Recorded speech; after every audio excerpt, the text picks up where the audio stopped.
Congratulations Navdeep. Thank you so much sir. हाँ नवदीप, क्या score बना है आपका? सर मेरा ओवरऑल CLB 10 बना है और आई गॉट 89। और राइटिंग में 90 है मेरे। और रीडिंग में भी 89। और लिसनिंग में भी 89। So it is CLB 9 each basically. And आपका रिक्वायरमेंट कितना था? सर मेरा CLB 9 ही था। CR 777 8 equivalent, right? Yes sir. ठीक है। एंड नवदीप, कब से प्रिपेयर कर रहे हो आप? और क्या ये पीटी फर्स्ट टाइम आप दे रहे थे? इससे पहले आपने आईएलटीएस किया था, सेलपेप, क्या हिस्ट्री थी आपकी? सर पहले मैंने 2 अटेम्प्ट आयल्स के दिए थे। आयल्स हम्म। जीटी तो उसमें सेम प्रॉब्लम था कि मेरे राइटिंग में स्कोर नहीं आ रही थी। ठीक है। तो हर बार हाफ बैंड या 1 बैंड का हो जाता था। उसके बाद फिर मैंने एक ट्राई सेल्फिप में भी दिया था। तो उसमें भी सेम प्रॉब्लम था कि राइटिंग में आई गॉट 12। तो बाकी जैसे उसमें रीडिंग और लिसनिंग में ज़्यादा प्रॉब्लम आ रही थी। मुझे रीडिंग का आ गया था एक बार, तो लिसनिंग का नहीं आया था। तो एक सेलपेप के अटेम्प्ट अंदर। मैंने सेल्फिप। हाँ जी। और फिर मैंने पीटी कोड दिया था उसके बाद। ठीक है। आपसे ही स्टार्टिंग में मैंने क्लासेस लिए थे, बट फिर मैंने डिसकंटिन्यू कर दिया था थोड़ा टाइम, क्योंकि मेरा तभी एग्जाम देने का बन नहीं रहा था। तो हाँ। उसके बाद फिर मैंने फर्स्ट अटेम्प्ट पीटी कोर का दिया, तब मैंने सीरियस होके नहीं लिया था। क्लासेस आपके लगाए हुए थे, बट मैं हम्म। सीरियस नहीं थी उस टाइम पे। मैंने ऐसे एग्जाम दे दिया था, मुझे ये था कि बहुत इजी है। ठीक है। तो उस टाइम भी ना आपका ही मैं। स्कोर, आई थिंक CLB 8 बना था उस टाइम पे शायद आपका। हाँ जी सर, CLB 8 था उस टाइम पे। ठीक है। तो नवदीप, आइल्स के कंपेयर में कैसा लगा आपको सेलपेप, या आइल्स के कंपेयर में और सेलपेप के कंपेयर में पीटी कैसा लगा? सर मेरे अकॉर्डिंग तो बहुत इजी है। और उनमें क्योंकि क्या डिफिकल्टी है उन दोनों दोनों के अंदर?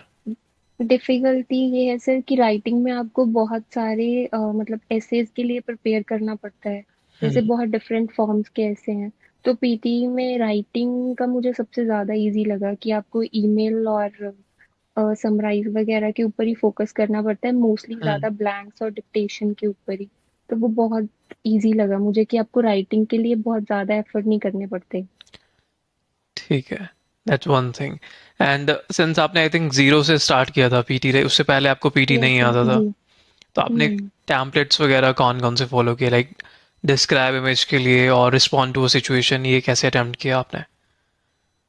सर, ऑब्वियसली आपका ही किया था। डिस्क्राइब इमेज जो आपने टेम्पलेट दिया था, वही सेम हाँ। फॉलो किया था। और जो रिस्पॉन्ड टू हम्म। सिचुएशन था, उसको यू से आई को रिप्लेस करके सिर्फ सेम रिप्लेस करके। एग्जैक्ट। यस। ठीक है। एंड ईमेल में भी सेम ही स्ट्रक्चर था आपका? Yes sir. ठीक है। एंड नवदीप, क्लासेस कैसी रही आपकी ओवरऑल? सर क्लासेस का एक्सपीरियंस काफ़ी अच्छा था। तो मैं मुझे कभी ये हुआ नहीं कि मैं किसी और टीचर के पास जाऊं। तो उसमें सब समझ आ जाता था आपको? सर काफ़ी इंफॉर्मेटिव होते थे, तभी तो क्लियर हो गया, नहीं तो पॉसिबल नहीं था। ठीक है। ठीक है नवदीप, तो एक्सपीरियंस आपका एग्जाम का कैसे था?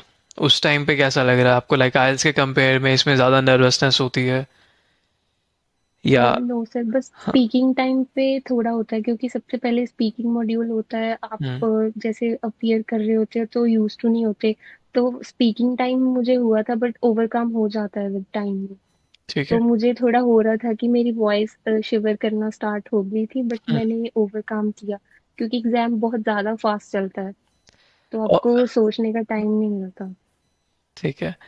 एंड जो मल्टीपल चॉइस क्वेश्चंस होते हैं, आपने वो अटेम्प्ट किए थे, एमसीक्यूज वगैरह? सर या आपने हाँ स्किप जी। किए, मतलब एक दो ऑप्शन लगाया, या सीरियस होकर अटेम्प्ट किया, कैसे किया उनको? नहीं, सीरियस होके तो नहीं किया सर। वो जैसे आपने बोला था कि वो सिर्फ टाइम वेस्ट के लिए डाले होते हैं, हाँ। तो मैंने जस्ट उनको थर्ड ऑप्शन या सेकंड ऑप्शन क्लिक किया और नेक्स्ट। ठीक है। तो और नवदीप, आप रेगुलर बेसिस पे कितना स्टडी करते थे? सर जब मैंने फर्स्ट अटेम्प्ट दिया था, तब मैंने राइटिंग का इतना ज़्यादा नहीं किया था। और रीडिंग के ऊपर भी कुछ इतना फोकस नहीं किया था। मेरा ये था कि मैं स्पीकिंग के ऊपर थी। मुझे ये था कि मुझे स्पीकिंग का स्पीकिंग करना का है, कि डर ज़्यादा वहां था? जाके। हाँ जी, बट हम्म। उसी चक्कर में मैंने स्पीकिंग में 88 ले लिए थे, तो मेरे राइटिंग में कम हो गए थे क्योंकि हम्म। मैंने ब्लैंक्स का नहीं प्रैक्टिस किया था। तब मुझे इतना आइडिया भी नहीं था। जैसे आप बोलते थे कि ये इतने मार्क्स का आएगा, आप हर सेशन के पहले बताते थे, हम्म। पर मुझे ये था कि इजी है, मेरा तो हो जाएगा। ब्लैंक्स मुझे बहुत इजी लगते थे, बट ठीक है। एग्जाम में वो ब्लैंक्स की वजह से ही मेरा हुआ था क्योंकि मैंने उनकी प्रैक्टिस नहीं की थी। ठीक है। और फिर जब नेक्स्ट अटेम्प्ट था आपका फाइनल अटेम्प्ट, तो इसमें क्या चीज़ चेंज की आपने? इसमें किन चीज़ों पे ज़्यादा कंसंट्रेट किया?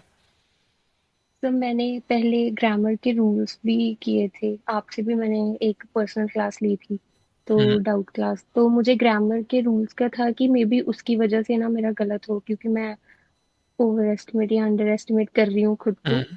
तो हम्म। फिर मैंने ग्रामर के रूल्स पढ़े पहले, फिर हम्म। आपसे क्लास भी ली थी मैंने एक पर्सनल। तो मैंने फिर ओवरऑल पूरा एक अपना नोट्स में सबसे पहले मैंने 3-4 पेजेस का यही रेडी किया था कि रीडिंग के कितने मार्क्स कहाँ कंट्रीब्यूट होंगे, सबके लिसनिंग, राइटिंग के कौन हम्म। कौन से आ रहे हैं। तो वो हम्म। सारा मैंने पहले उसी के ऊपर फोकस किया था कि ब्लैंक्स कितने कितने देंगे। तो उसके अकॉर्डिंग मुझे आइडिया था, जब एग्जाम भी हो रहा था तो मुझे ये पता था कि जो ये फिलअप्स है इनका राइटिंग में जाएगा। तो मैं पूरा फोकस्ड होके कर रही थी उस टाइम पे। उस चीज ने मुझे बहुत ज्यादा बेनिफिट दी। ठीक है। लाइक मेन क्वेश्चंस कौन से थे जिनके ऊपर आपका फाइनल अटेम्प्ट में मेन ध्यान था कि ये क्वेश्चन मुझे अच्छे से प्रिपेयर करना है, मतलब इनमें मुझे ज़्यादा रिस्क है? क्योंकि सर फर्स्ट टाइम में मेरे रीडिंग में कम हुए थे मार्क्स, तो हम्म। मैंने रीड अलाउड के ऊपर फोकस किया था, हम्म। रिपीट सेंटेंस के ऊपर ज्यादा फोकस किया था। फिर उसके बाद जो रीडिंग और राइटिंग के फिल इन द ब्लैंक्स होते हैं वो, और डिक्टेशन के ऊपर और फिलअप्स। ठीक है। एंड जो वेबसाइट्स होती हैं उनके कंपेयर में एग्ज़ाम कैसा लगा आपको? रिपीट सेंटेंसेस और डिक्टेशन कितनी टफ आती हैं वहाँ पे? सर मेरे अकॉर्डिंग तो बहुत ज़्यादा इजी थी। जैसे हम प्रैक्टिस करते हैं उसमें लगता होता है कि बहुत डिफिकल्ट है, बट एग्जाम में बहुत ज़्यादा इजी आते हैं। जैसे नॉर्मल लैंग्वेज में ही होते हैं, कोई हाई फाई वोकैब भी नहीं आती उसमें। हम्म। तो बहुत इजी लगा मुझे डिक्टेशन और रिपीट ठीक है। सेंटेंस तो। मतलब बाकी एग्ज़ाम से आईएलटीएस एलपीए वगैरह से कंपेयर करें तो ये, अगर आप ठीक ढंग से प्रिपेयर करते हो तो इजीली आप यस, अचीव कर सकते हो अपना डिजायर्ड अचीव स्कोर। कर सकते हो। ठीक है। ठीक है Navdeep, all right then, thank you so much for this time. Best thank of you luck so for much your sir. Future. Thank you so much sir, आपके गाइडेंस और सपोर्ट के बिना ये चीज़ पॉसिबल नहीं थी, क्योंकि बहुत लोग सफ़र कर रहे हैं 8777 के लिए। तो मैं यस। सबको यही बोलूंगी कि आपसे कोचिंग जरूर लें वो। मैंने आप ठीक है। एक दो फ्रेंड्स को भी रेकमेंड किया है कि आपसे ही करें। ठीक है Navdeep, thank you so much. It was nice talking to you.